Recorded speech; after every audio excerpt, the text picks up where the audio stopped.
11월 16일 화요일 대놀뉴스를 전해드리겠습니다.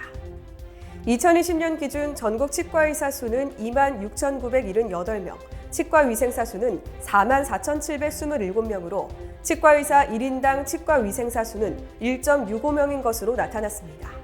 건강보험심사평가원은 이 같은 내용의 국민건강보험 보건의료자원 현황 통계 분석 자료집을 발간했습니다. 중소규모의 치과 구인난이 극심한 가운데 모든 치과 의료기관이 종사인력 구인에 소모하는 기간은 공고 후 2개월 이상이 가장 많은 것으로 나타났습니다. 최근 이 같은 내용의 치과 규모별 종사인력 구인난 실태 연구 결과가 대한치과의사협회지 11월9에 게재됐습니다. 취업, 의협, 약사회 등 보건의학 3개 단체가 정부 여당은 원격의료 확대 계획을 즉각 철회하고 비대면 진료 플랫폼 허용을 중단하라고 촉구했습니다. 3개 단체는 성명서를 통해 여당 국회의원들이 연이어 발의한 비대면 진료 합법화에 대해 깊은 유감을 표하며 강력히 규탄한다고 밝혔습니다.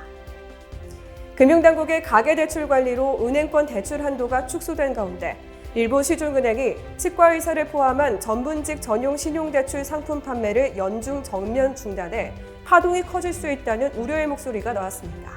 해당 상품을 중단한 은행은 하나은행인 것으로 확인됐습니다. 치과병원 직원이 원장 몰래 8천만 원을 횡령하다 적발된 사건. 진리를 고쳐주지 않는다는 이유로 치의를 때린 사례가 잇따라 나와 일선 개원가의 주의가 요구됩니다.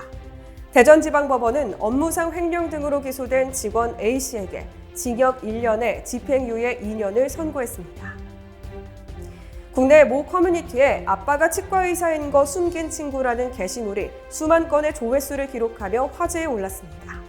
실제 일선 치과 개원가에서는 지인관계를 앞세운 환자의 무리한 요구로 진땀을 빼는 일이 발생한다는 반응입니다. 취업이 대한치과병원협회와 상견례를 갖고 치과계 동반 성장을 위한 화합을 약속했습니다. 치병협은 수련치과병원의 실태조사 이관 등 치과계 현안을 공유했고 취업은 정책 추진 과정에서 치병협과의 긴밀한 소통을 협의했습니다. 우리나라가 전 세계에서 2번째로 많은 임플란트 관련 특허를 출원한 국가로 조사됐습니다. 서울대 치의학대학원 연구팀은 국제학술지에 실린 논문을 통해 이같이 밝혔습니다. 국제치과연구학회 한국지부회 신임회장에 경희대 치과병원 권극록 교수가 취임했습니다.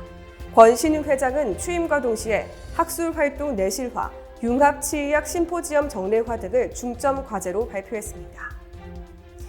애리조나치대 교정과장 박재현 교수가 한인 최초로 PCSO 어워드 오브 메리트를 수상했습니다. 1987년에 설립된 이 상은 수년간 교정계에 공헌한 교정과 의사나 유사 전문 업종의 종사자에게 수여해왔습니다. 서울 강서구가 구강보건교육 영상과 키트를 활용한 비대면 치아건강 꾸러미 사업을 시행한다고 밝혔습니다. 구는 영유아 교육기관에서 교사와 아동이 함께할 수 있는 구강교육 물품을 지원할 계획입니다. 메타바이오메드 오석송 회장이 충북대학교 병원 의생명진료연구동 건립을 위해 1,000만 원을 기부했습니다. 지난 1990년에 설립된 메타바이오메드는 치과용 제품뿐만 아니라 외과용 생분해성 수술용 보합사 등을 생산해 세계 80여 국에 수출하는 의료용구 제조업체입니다. 대놀뉴스는 치과인 여러분의 제보를 기다립니다. 경조사, 인사동정, 봉사활동, 각종 행사 소식 등 치과계에 공유할 어떤 소식도 좋습니다. 화면에 보이는 이메일이나 전화로 제보해 주시면 대놀뉴스에 반영 가능하고 우수 제보자에겐 소정의 상품도 드립니다. 이상으로 대놀뉴스를 마칩니다. 고맙습니다.